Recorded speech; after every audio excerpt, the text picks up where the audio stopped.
Baik, para mahasiswa sekalian, kita masuk ke part yang ketiga di sesi yang keempat di siang hari ini. Kita lanjutkan dengan membicarakan tentang tahapan yang berikutnya, yang disebut dengan tahapan spermatogenesis. Apa yang kita ketahui dengan tahapan spermatogenesis? Nah, tahapan spermatogenesis adalah tahapan di mana terjadinya proses pembentukan atau proses pematangan dari spermatozoa yang terjadi pada testis atau organnya di organ testis pada jenis kelamin laki-laki. Nah, spermatozoa sama-sama kita ketahui merupakan gamet dari yang laki-laki yang terdapat di dalam sistem reproduksi pada jenis kelamin laki-laki. Nah, spermatozoa ini merupakan sel kelamin yang nantinya melakukan sistem reproduksinya secara seksual. Makanya perlu percampuran dari dua sel kelamin, yaitu dari spermatozoa dan dari ovum. Nah, fungsi spermatogenesis yang nantinya tentu menghasilkan sel-sel spermatozoa yang diharapkan mampu untuk membuahi sel telur ataupun ovum, sehingga nantinya terjadilah zigot, merupakan sel baru yang berasal dari percampuran dua sel kelamin tadinya.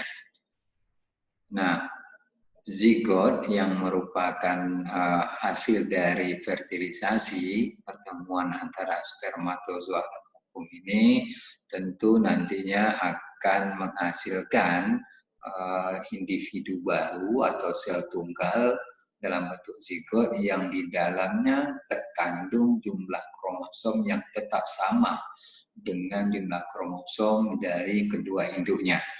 Makanya di pertemuan yang lalu kita sudah bicara panjang mengenai proses pembelahan meiosis, di mana terjadi pengurangan setengah dari jumlah kromosom dari masing-masing sel kelamin. Sehingga ketika terjadi pertemuan fertilisasi dari spermatozoa dan ovum, masing-masingnya hanya membawa setengah dari jumlah kromosom normal. Sehingga ketika terjadi zigot, cikal bakal makhluk hidup ataupun anakan, ini tetap berjumlah seperti sedia kala. Jumlahnya sama dengan jumlah induknya sebanyak 46 khusus untuk manusia. Nah, proses spermatogenesis atau proses pembentukan dan pematangan spermatozoa itu melalui 3 tahapan. Nah, tahapan pertama itu yang kita sebut dengan tahapan pembelahan meiosis atau disebut dengan spermatositogenesis. Jadi tahapan awal di dalam spermatogenesis itu dilakukan dengan cara pembelahan mitosis. Nah, dilakukan pembelahan mitosis berulang-ulang, ini yang kita kenal dengan istilahnya tahapan proliferasi.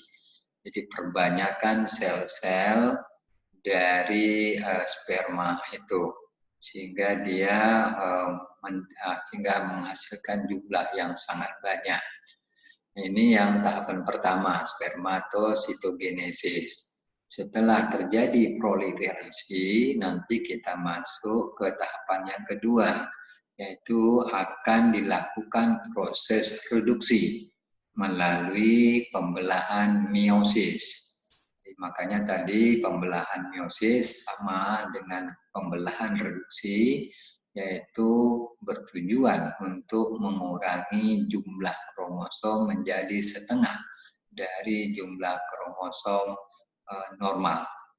Nah, ini nanti dilalui tahapan kedua ini pada meiosis pertama maupun meiosis kedua, masuk dari siklus spermatogenesis itu. Nah, setelah ini berlangsung, selesai meiosis 1 dan meiosis 2, baru nanti kita masuk ke tahapan akhir dari proses spermatogenesis, yaitu tahapan spermiogenesis. Nah, tahapan spermiogenesis ini merupakan proses transformasi saja dari spermatid yang hasil dari pembelahan meiosis 1 dan 2 itu mengalami perubahan menjadi spermatozoa. Di spermatid ini yang kita sebut dengan spermatozoa yang masih muda, yang belum matang, kemudian dia berubah menjadi spermatozoa yang siap ataupun yang sudah matang secara fisiologis. Nah, inilah 3 tahapan besar yang harus dilalui ketika terjadi proses pembentukan spermatozoa.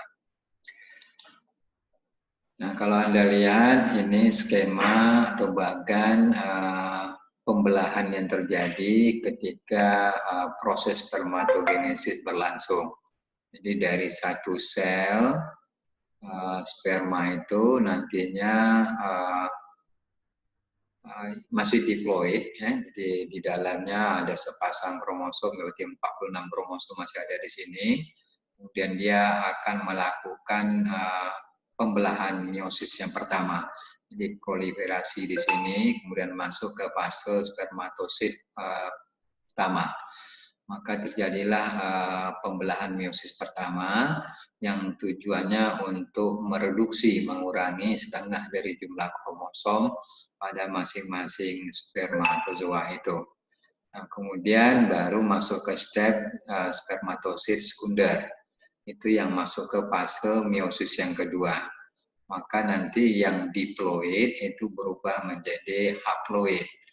Dia hanya terkandung setengah dari jumlah kromosom. Sehingga nantinya setelah selesai pada fase meiosis kedua akan diperoleh 4 sel yang masing-masingnya hanya terkandung setengah dari jumlah kromosom normal. Ini yang disebut dengan mature sperm cell, jadi sel yang masih muda atau spermatid. Nah, ini kalau Anda lihat bagian di kanannya, gambar di kanan ini merupakan struktur dari kromosom itu. Ini ada tailnya, ada ekornya, kemudian ada membran plasmanya sebagai pembungkus dari ekor tadi. Kemudian ini yang namanya akrosom, kepalanya. Di dalam kepala ini ada nukleus. Inti spermatozoa itu selnya ada di bagian kepala. Next ini bagian leher, ada mitokondria spindle-nya sini, spiral berbentuknya. Ini bagian kepala, ini bagian middle-nya, ini bagian ekornya, tail. Inilah struktur dari spermatozoa. Oke, saya kira paham di spermatogenesis, proses pembentukan spermatozoa. Kemudian kita lihat sedikit, ada beberapa faktor yang secara teoritis sudah teridentifikasi yang kira-kira dapat menyebabkan rendahnya tingkat kesuburan dari spermatozoa yang dihasilkan oleh laki-laki. Pertama dari faktor genetis. Genetis itu faktor herediter sangat menentukan. Jadi ketika orang yang mengidap berbagai kelainan-kelainan kromosom seperti yang kita sampaikan pada pertemuan yang lalu, nah ada yang jumlah kromosomnya kelebihan dari yang normal menjadi 47, ada orang yang jumlah kromosomnya berkurang dari yang normal menjadi 45, maka orang-orang tersebut biasanya akan mengalami tingkat kesuburan yang tidak baik. Nah, ini yang nantinya menyebabkan beberapa bentuk sindrom, baik sindrom Down, baik sindrom Turner, baik pun sindrom Klinefelter yang sudah kita kenal pada pertemuan yang lalu. Nah, biasanya orang-orang yang sindrom ini sistem reproduksinya tidak berfungsi dengan baik dan tentu akan bermuara terhadap proses spermatogenesisnya.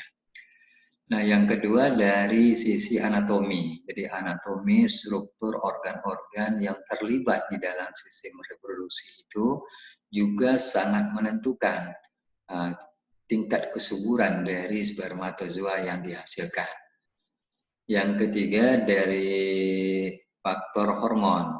Jadi hormon-hormon yang sudah kita bicarakan tadi, jika dia terlibat antara lain dalam bentuk hormon testosteron, kemudian ada follicle stimulating hormone, kemudian ada luteinizing hormone, dan ini akan membantu di dalam proses peningkatan tingkat kesuburan dari masing-masing spermatozoa itu. Jadi peningkatan kadar hormon juga nanti akan mempengaruhi tingkat kesuburan spermatozoa. Saya ambil contoh pada hormon estrogen. Jadi ketika hormon estrogen ini kadarnya meningkat tinggi, ini akan memperlemah kualitas dari spermatozoa. Itu dari faktor hormon. Kemudian dari faktor penyakit.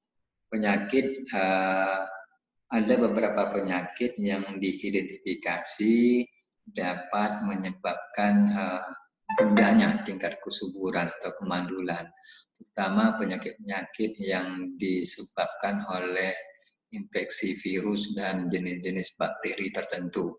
Ini sudah diketahui dengan baik. Beberapa jenis virus atau bakteri dapat membuat spermatozoa ataupun tingkat kesuburan dari spermatozoa itu sangat rendah. Yang kelima dari faktor sistem pertahanan tubuh atau imunitas. Imunitas ketika terjadi penurunan atau yang kita kenal ada dua kelompok kelainan dari sistem imunitas, ada yang disebut dengan isoimunitas, ada yang autoimunitas. Nah, ketika orang-orang yang mengidap kelainan autoimunitas, di mana sistem imunitasnya atau sistem pertahanan tubuhnya menganggap atau sulit di dalam mengenali bagian yang dikategorikan sebagai bahan antigen atau benda-benda asing dengan organ-organ yang ada di dalam dirinya sendiri.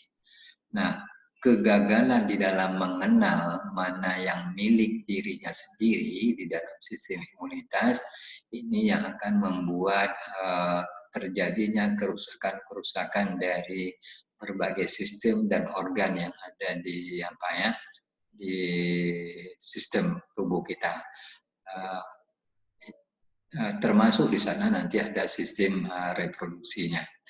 Yang kedua ada yang dikenal dengan isoimunitas.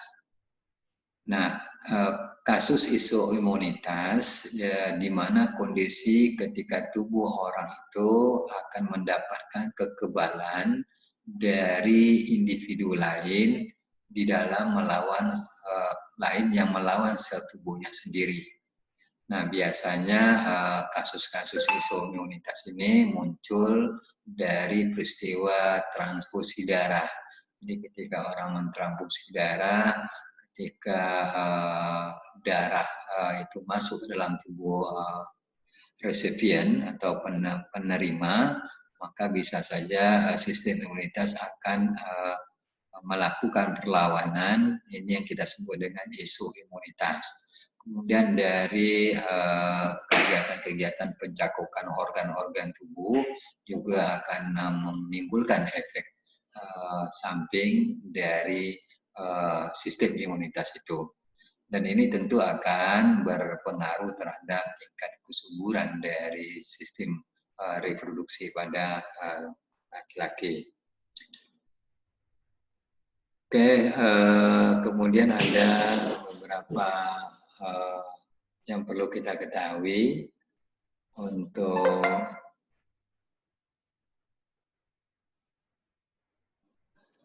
organ sistem reproduksi di sini.